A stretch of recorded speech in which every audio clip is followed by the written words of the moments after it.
Para a sua segurança, utilize equipamentos de proteção individuais, como óculos, luvas, cinto de segurança quando se fizer necessário e ferramentas adequadas e em bom estado de conservação.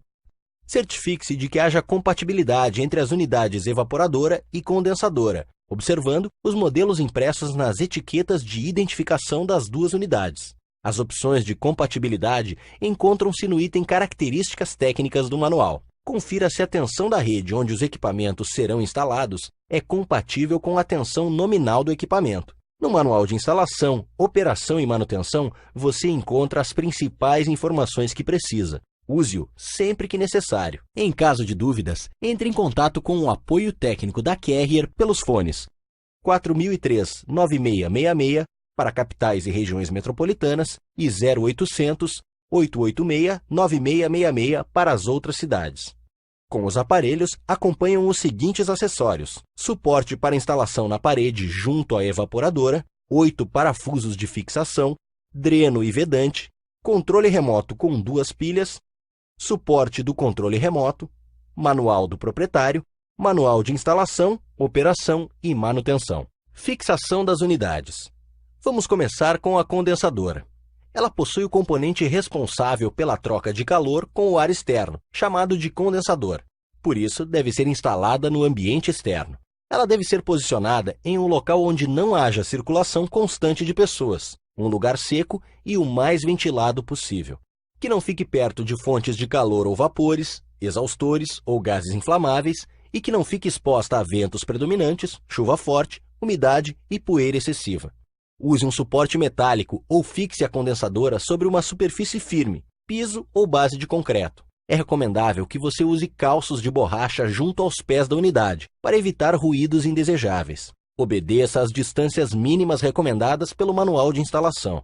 Cuide para que o ar quente que sairá dessa condensadora não seja jogado sobre a tomada de ar de uma outra condensadora. Posicionamento da evaporadora. Planeje cuidadosamente a localização da evaporadora, evitando eventuais interferências com outros tipos de instalações já existentes ou projetadas. Exemplos: instalações elétricas e canalizações de água e esgoto. A posição da evaporadora precisa permitir a circulação uniforme do ar em todo o ambiente. Deixe espaço suficiente para os serviços de manutenção ou eventuais reparos. Para garantir a perfeita entrada e saída de ar, respeite os espaços mínimos entre a evaporadora e paredes, teto, piso ou móveis. Posicione o suporte de fixação prevendo a passagem da tubulação de refrigerante, da tubulação de dreno e da interligação elétrica. O manual de instalação traz um desenho com as dimensões que podem ser usadas para posicionar a furação para que ela fique atrás da máquina e não apareça. Ao fixar o suporte na parede do ambiente interno, é preciso cuidar para que fique bem nivelado. Isto evita o risco de vazamento de água na bandeja de condensados da evaporadora. Interligação das unidades, tubulações de refrigerante, elétrica e dreno. É por esta tubulação que o fluido refrigerante vai circular. Você precisa planejar por onde esta tubulação vai passar. É importante lembrar algumas recomendações em relação ao layout da tubulação. Quando a evaporadora estiver em um nível superior à condensadora, é aconselhável elevar a tubulação a um nível superior à evaporadora. Com este cuidado, evitamos um fenômeno chamado migração do líquido, que pode provocar a quebra do compressor. Quanto aos comprimentos, temos o linear e o equivalente. O comprimento linear é a soma dos comprimentos de cada trecho reto. Na instalação do sistema de 9.000 BTU por hora que estamos demonstrando, o comprimento linear, ou real, é de 3,5 metros. Para o cálculo do comprimento equivalente, temos que contar o número de curvas. Nesta instalação, temos 3 curvas. Multiplicamos este número por 0,3. No nosso caso, chegamos a 0,9 metros. Assim, o comprimento equivalente é o resultado do comprimento linear, 3,5 metros, 3,5 metros, mais 0,9 metros, que é igual a 4,4 metros. O desnível da nossa instalação é de 1,6 metros. Agora, veja se o comprimento equivalente e o desnível que você calculou estão dentro dos limites permitidos para o equipamento. Esta informação você encontra no manual de instalação. Para o sistema de 9.000 BTU por hora, o comprimento equivalente máximo é de 20 metros. O desnível máximo é de 8 metros. Evite um comprimento menor do que 2 metros. Uma tubulação curta pode apresentar ruído muito forte. Quando for o contrário, ou seja, a condensadora acima da evaporadora, o recomendável é a instalação de um sifão na linha de sucção a cada 3 metros de desnível. Esta medida ajuda o óleo a retornar para o compressor. Para saber o diâmetro das tubulações, consulte o manual de instalação. Esta recomendação deve ser seguida. Caso contrário, a velocidade do refrigerante no interior dos tubos ficará fora dos limites projetados, causando problemas de rendimento e dificuldade de retorno do óleo ao compressor, diminuindo a vida útil do aparelho. Na instalação do nosso sistema 9000 BTU por hora, vamos usar o tubo de 3/8 de polegada na linha de sucção e um tubo de 1/4 de polegada na linha de expansão. É importante salientar que problemas gerados por diâmetros inadequados não são cobertos pela garantia do equipamento. Se você colocar os tubos em um único isolamento térmico, o equipamento perde a capacidade. Portanto, eles devem ser isolados separadamente. Utilize o cortador de tubos e retire as rebarbas. Caso seja preciso usar solda para unir os tubos, utilize o alargador em uma das extremidades. Assim, a união contará com uma boa área de contato, reduzindo o risco de problemas com a solda. Para evitar a oxidação que se forma no interior do tubo durante a soldagem, aplique nitrogênio passante. Veja a diferença entre um tubo soldado com nitrogênio e outro sem nitrogênio. Na condensadora, existem 2 válvulas de serviço. Retire as porcas de latão. Elas serão utilizadas para a conexão dos tubos. Coloque a porca no respectivo tubo e faça o processo de flangeamento. Ao fixar o tubo na prensa do flangeador, deixe uma distância de aproximadamente 2 milímetros da extremidade. Para certificar-se que o flange está bom, observe se ele está cobrindo toda a área cônica da válvula onde o tubo será fixado. Além de cobrir toda a área da válvula, o flange deve passar facilmente pela porca.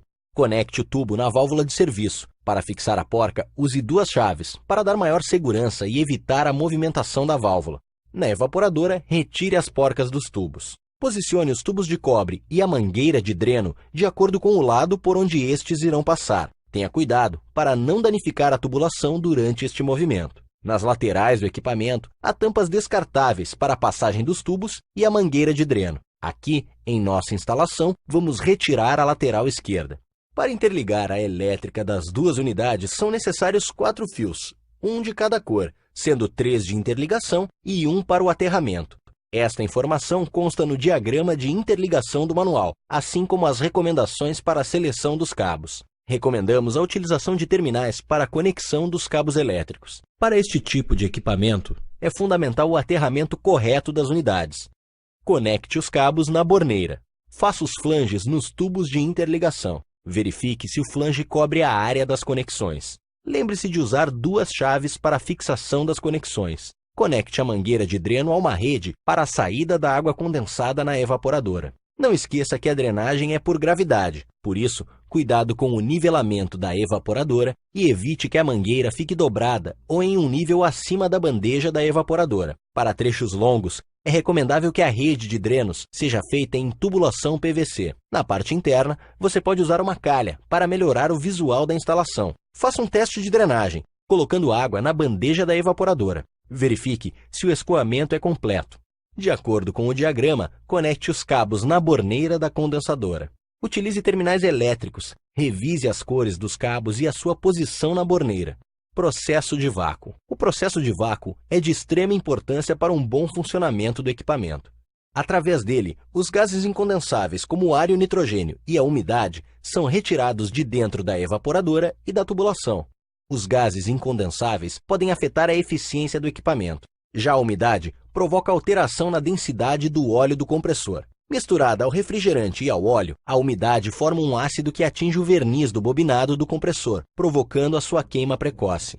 Aqui você tem uma amostra de como fica a parte interna do compressor se o processo de vácuo não for bem executado. Para a execução adequada de um processo de vácuo, você precisa de uma bomba de vácuo e um vacuômetro. Você pode acompanhar a pressão interna pelo vacuômetro.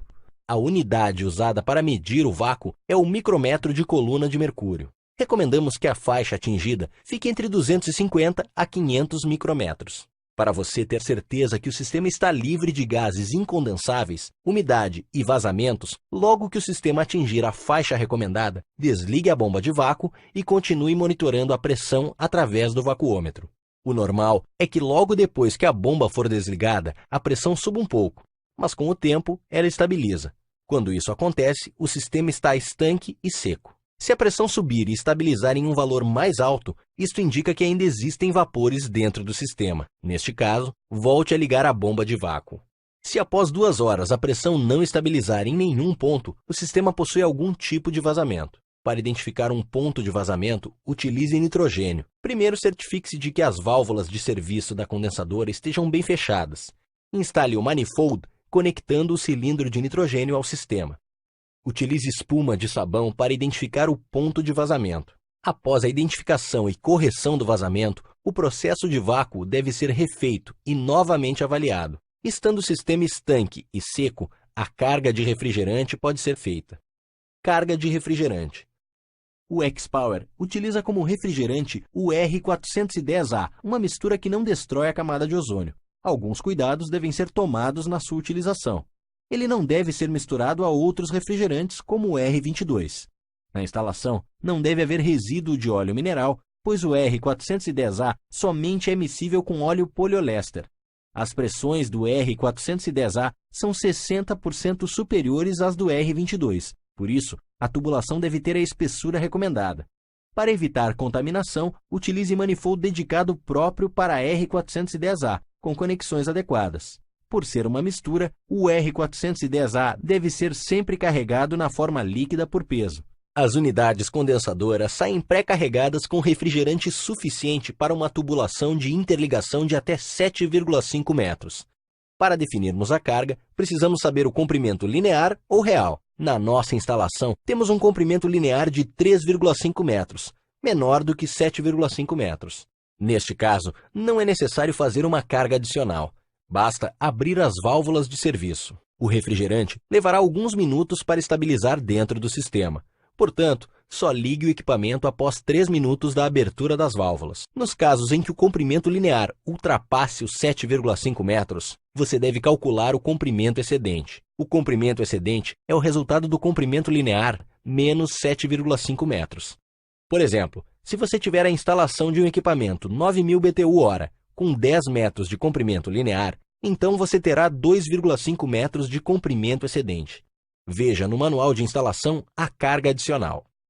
Para saber a quantidade de refrigerante que você precisa adicionar, multiplique o comprimento excedente pelo valor disposto na tabela. Pegando o exemplo que acabamos de ver, multiplique 2,5 metros por 20 gramas por metro, ou seja, você deve adicionar 50 gramas de refrigerante. Vamos aos procedimentos para fazer a carga adicional. Conecte a mangueira de serviço do manifold. Purgue as mangueiras do manifold. Pese o cilindro com a carga.